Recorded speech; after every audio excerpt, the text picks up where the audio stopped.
오늘은 증오는 어떻게 불안의 출구가 되었나? 자유의 무게와 극우주의 심리학이라는 흥미로운 주제를 가지고 이야기를 나누려 합니다. 이 제목에서 알 수 있듯이 현대 사회에서 증오가 불안을 해소하는 방식으로 작용하는 심리적 기저와 그 이면에 숨겨진 자유의 무게에 대해 탐구해 볼 예정입니다. 최근 유럽의 젊은 세대에서 놀라운 현상이 포착되고 있습니다. 프랑스에서는 30대 이하 청년층의 국민연합, 즉 극우 정당 지지율이 30%를 돌파했으며 독일 청년층에서도 극우 성향의 독일을 위한 대한당 지지율이 20%를 넘어섰습니다.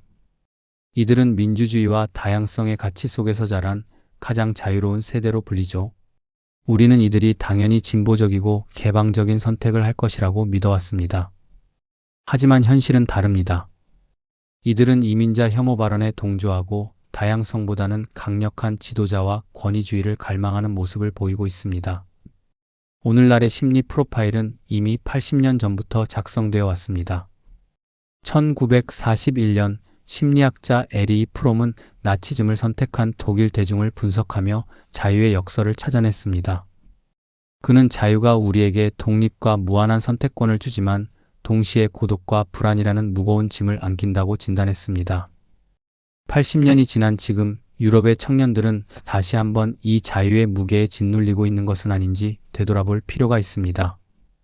무한한 선택지가 지옥으로 변하는 순간은 바로 여기에서 발생합니다.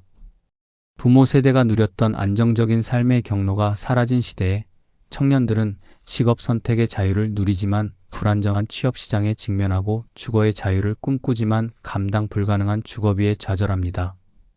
정체성 확립이라는 무한한 가능성 뒤에는 불확실한 미래와 모든 것을 스스로 책임져야 한다는 압박감이 뒤따릅니다.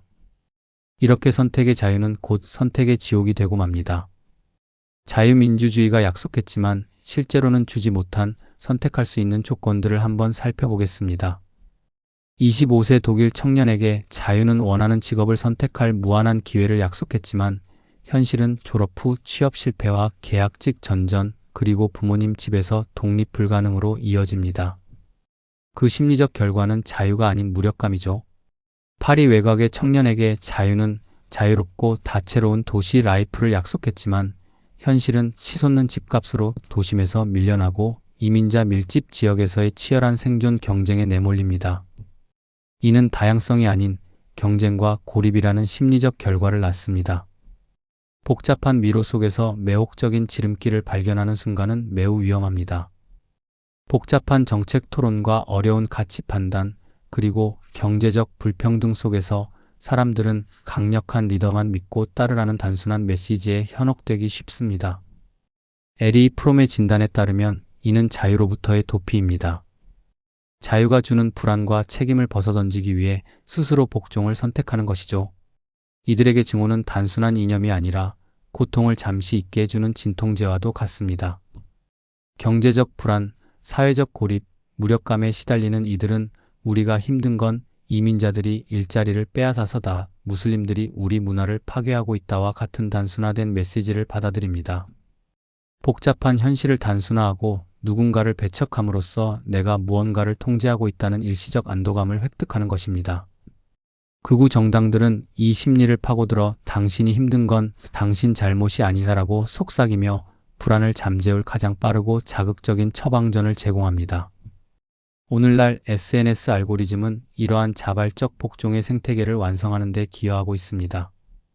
불안과 무력감을 느끼는 개인들에게 알고리즘은 분노와 혐오 콘텐츠를 증폭시키고 유사한 감정을 가진 커뮤니티를 추천합니다.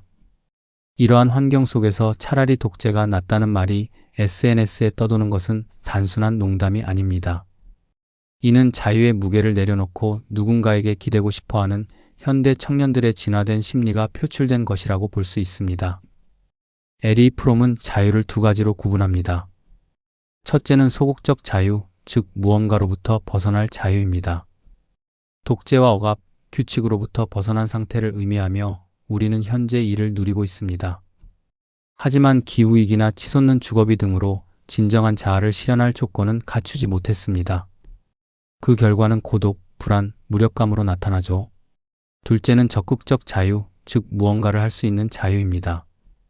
자신의 능력을 실현하고 사회에 참여할 수 있는 상태를 의미하는데 이는 오늘날 결핍되어 있습니다.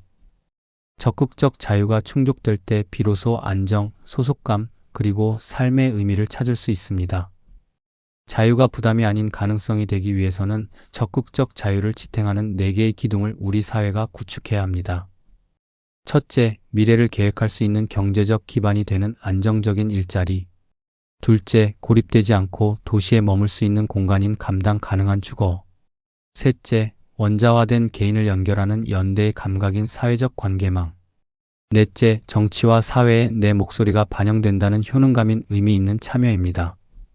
극우의 유혹을 넘어서는 유일한 방법은 이 기둥들을 다시 세워 청년들에게 무언가를 할 수 있다는 경험을 돌려주는 것입니다. 결론적으로 우리는 불안을 피해 도피할 것인가, 아니면 자유의 무게를 기꺼이 견딜 것인가 하는 질문에 직면합니다. 증오와 배제의 정치는 일시적 안도감을 줄 뿐 근본적인 불안을 결코 해결하지 못합니다. 80년 전 불안을 피해 권위주의로 도피했던 유럽은 끔찍한 재앙을 맞이했습니다. 에리 프롬의 질문은 오늘날에도 여전히 유효합니다. 우리는 함께 더 나은 미래를 만들 조건을 갖출 것인가, 아니면 또다시 자유를 포기할 것인가? 이 질문에 대한 답은 우리 모두에게 달려 있습니다.